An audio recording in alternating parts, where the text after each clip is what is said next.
What's up, fantasy managers? Welcome back to another episode of the First Pitch Podcast brought to you by PitcherList.com. My name is Jake Crumpler, and I'll be your host for this edition of the pod. You can follow me on Twitter at Jake Crumpler, and you can find all of my work at CrumplerBaseball.com. Let's dive into everything baseball related from Wednesday, September 3rd. We'll start it off, as always, with the transactions, injuries, news, and notes from around the league. Kicking things off with the bad news, and pretty significant one at that, as outfielder Roman Anthony was placed on the 10-day IL with an oblique strain. It's a tough end to an incredible rookie campaign for Roman Anthony. Oblique strains can take 4 to 6 weeks to recover from, which means that Roman Anthony is likely out for the rest of the season, and it's unclear if he'll be able to return during the playoffs, and if he is able to, when he's able to return for the playoffs. So fingers crossed the Red Sox can make it deep in the postseason so we can see one more glimpse of Anthony before we head off into the offseason. In a corresponding move, second baseman Nick Sogard was recalled from the minors, but to fill in for Roman Anthony, Sedan Rafaela will shift to center field, allowing Nate Eaton and Rob Refsnyder platoon in right field to replace Anthony directly, and that will be until Wilyer Abreu returns from the injured list. He'll probably take over in right field in Anthony's absence. Our other IL placement involves starting pitcher Spencer Arrighetti, who was placed on the 15-day IL with elbow inflammation. Elbow trouble at this stage of the year puts Arrighetti's season in jeopardy, especially after he had such a long absence with elbow troubles earlier this season. In a corresponding move, relief pitcher Jaden Murray was selected from the minors, and the Astros already have a 5-man rotation even without Arrighetti, so we won't need a direct replacement for him in the rotation. In terms of transactions, starting pitcher Caden Dana was recalled from the minors to start for the Angels in Kansas City. He tossed 5 innings, allowing 2 hits and 2 runs, one of which was earned. He walked 1 while striking out 4, inducing 4 whiffs with 23% CSW across 70 pitches, and Dana will face the Twins in his next start. And lastly, starting pitcher Joey Cantillo was recalled from the minors by the Guardians to start in Boston and looked very solid, tossing 6 innings, allowing 5 hits and 1 run, while walking 2 and striking out 7. He induced 10 whiffs with 32% CSW across 104 pitches. And if Cantillo does get another start, he lines up to face the Royals next time out. And in terms of news, starting pitcher Jonathan Cannon is expected to be recalled from the minors by the White Sox to pitch in bulk relief today in Minnesota. Now we can take a look at our notable performances from Wednesday, a day in which we had a full slate of 15 games. We'll start it off with our hitters, leading off with third baseman Brady House, who helped the Nationals to win in Miami, going 2 for 4 with 2 runs, a home run, 2 RBIs, and a steal to complete the combo meal. It was his 3rd homer and 5th steal of the season. Homer traveled 364 feet at 96 miles per hour. House got the call in June after tearing up AAA to the tune of a 304 average, 13 homers, and a 127 WRC plus at the age of 22. House was the 11th overall pick in 2021 and was one of the top prospects in baseball before his debut, despite experiencing some struggles last year. And while he looked to have shaken off those struggles at AAA this year, they've resurfaced during House's time in the majors. His aggressive approach has him swinging at almost 60% of the pitches he sees, leading to an inflated strikeout rate nearing 30% and a walk rate below 3%. That's really the whole story with House. His pitch selection is far from ideal and is a detriment to his entire offensive game. With some good signs in his batted ball profile, including a 111 mile per hour max exit velocity and a 46% hard hit rate, all hope is not lost for a potential breakout in the future for House. But until he figures out how to avoid the swing and miss in his aggressive approach at the plate, the Nationals will continue to limit his playing time at third base and will keep turning to Paul DeJong. Next, we have outfielder Yordan Alvarez, who helped the Astros to win against the Yankees, going 4 for 5 with a run, a double, and an RBI. Alvarez has hit the ground running following a near 4-month stint on the IL, walking 4 times as much as he struck out while batting .435. And he's only gone deep once, but his elite hit tool and plate discipline have been on full display. I'm not worried about Alvarez's power, but has yet to fully return following his long stint on the IL. Alvarez continued his hot hitting ways on Wednesday, leading the Astros to a big win over the Yankees. And if you were worried that Alvarez's early season struggles, which saw him bat just 210 with 3 homers and a 74 WRC plus through April, were signs of regression, worry not. It's clear that the hand injury that kept Alvarez out of action for the majority of the season is the culprit for his underwhelming April performance. The only thing preventing Alvarez from being a second round pick next year is his lengthy injury history. For me, I'm not going to be worried about drafting him. Alvarez is one of the most elite hitters in baseball and is proving so right now in August and September. But if you'd like a breakdown of other notable hitting performances from Wednesday, check out the Daily Batters Box article over on pitcherlist.com.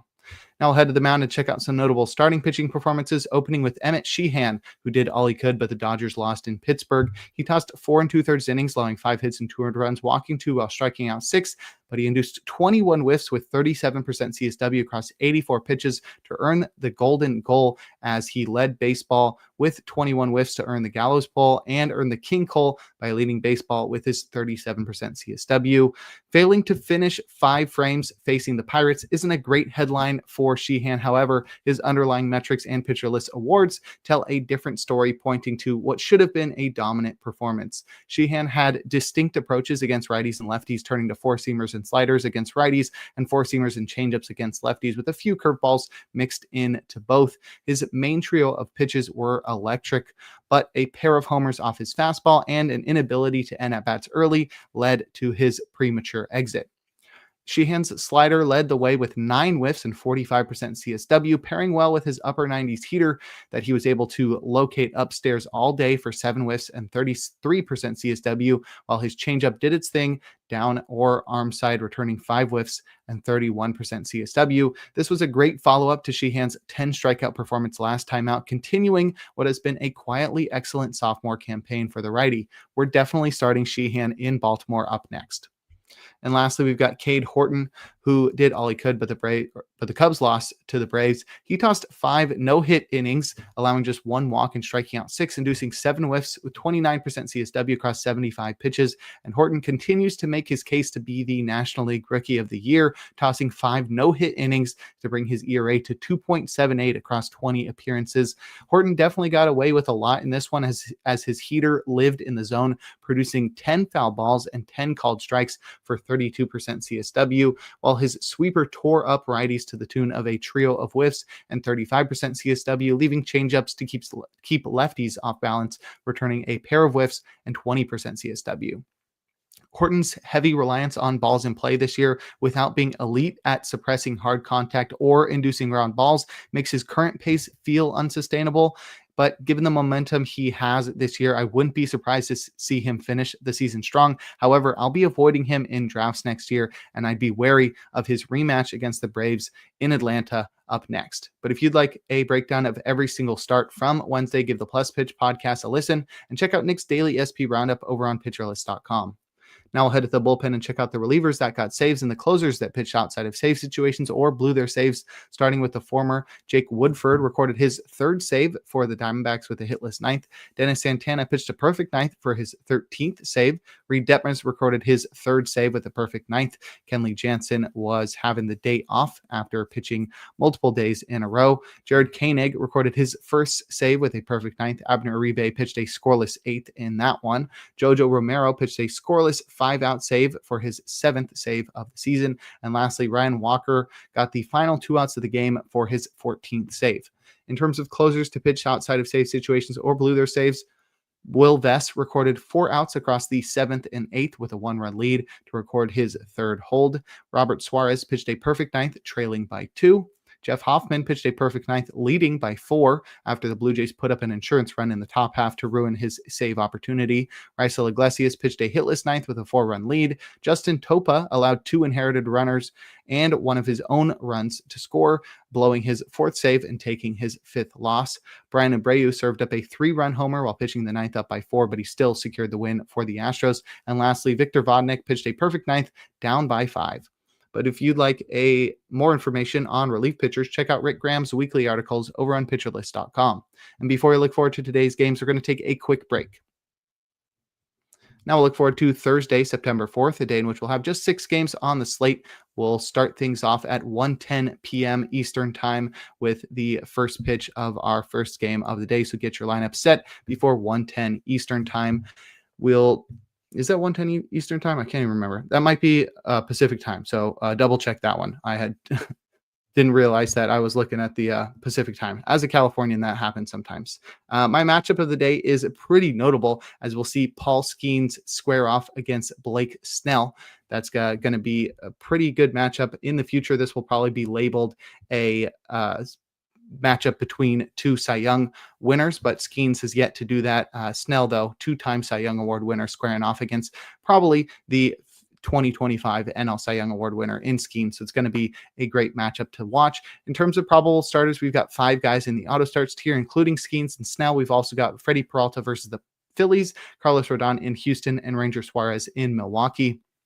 Our probably starts tier has 0 guys, and our questionable starts tier has 5, and that's where we'll find our streamer of the day in Shane Smith in Minnesota. Smith has been not as good in the second half as he was in his all-star earning first half, but nonetheless, Smith is solid enough to take down a pretty weak Twins lineup. However, this is a questionable start, as the Twins lineup has shown a little bit of pop recently. I'd also keep an eye out for Christian Javier versus the Yankees. It's a tough lineup to face, and they're playing in Daikin Field, which is also a tough park to pitch in, but Javier looked incredible last time out. And if you're looking for a desperate play that has a low floor and a high ceiling, Javier is your guy. In terms of hitter suggestions, we've got William Contreras versus Ranger Suarez in American Family Field. Contreras has batted .429 with 3 homers and a 1360 OPS and 21 at-bats against Suarez.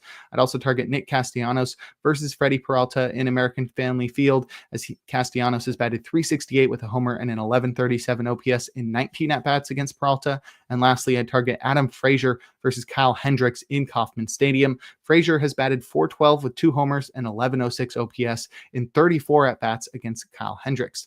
And now we'll close things out with our relievers to watch. We have just one with the short slate on Thursday, and that'll be Dennis Santana, who's pitched on back-to-back days, but so has setup man Isaac Mattson. So I'd expect Dory Moretta to be the best option for a save out of Pittsburgh.